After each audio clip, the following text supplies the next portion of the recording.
പളുങ്ക് പോലത്തെ ഒരു കറി എങ്ങനെ പറയാതിരിക്കും. കണ്ടില്ലേ ചെറിയുള്ളിയൊക്കെ നല്ല പളുങ്ക് പോലെ തിളങ്ങണത്. ഇത് കണ്ടിട്ട് ആ ചെറിയുള്ളിയൊക്കെ ഉടച്ച് ചോറി കുഴച്ച് കഴിക്കാൻ നിങ്ങൾക്കും തോന്നണില്ലേ? എന്നാ റെസിപ്പി പിടിച്ചോ. കട്ടയില്ലാതെ ഉടച്ചെടുത്ത് 1 കപ്പ് തൈര് ഒരു പാത്രത്തിലേക്ക് ഒഴിച്ച് ആവശ്യത്തിനുള്ള ഉപ്പും ചേർത്ത് നന്നായി ഇളക്കി മിക്സ് ചെയ്ത് മാറ്റി വയ്ക്കാം.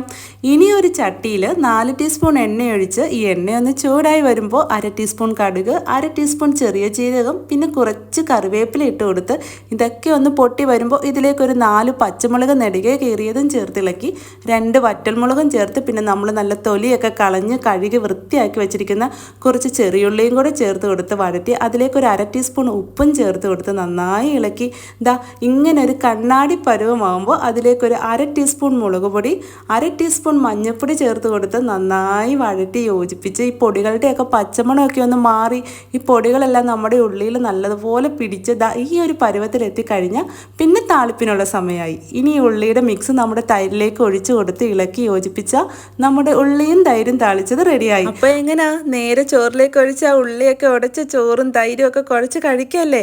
അപ്പോൾ ഒട്ടും സമയം കളയണ്ട, പെട്ടെന്ന് തന്നെ ചെന്നുണ്ടാക്കിക്കോ. അപ്പോൾ ഇതേപോലുള്ള ഈസി ആൻഡ് ടേസ്റ്റി റെസിപ്പീസിന് ഈ പേജ് ഫോളോ ചെയ്യാനും ലൈക്ക് ചെയ്യാനൊന്നും മറക്കല്ലേ. ഇത്തരം റെസിപ്പീസുമായി നമുക്ക് വീണ്ടും കാണാം. Okay, by.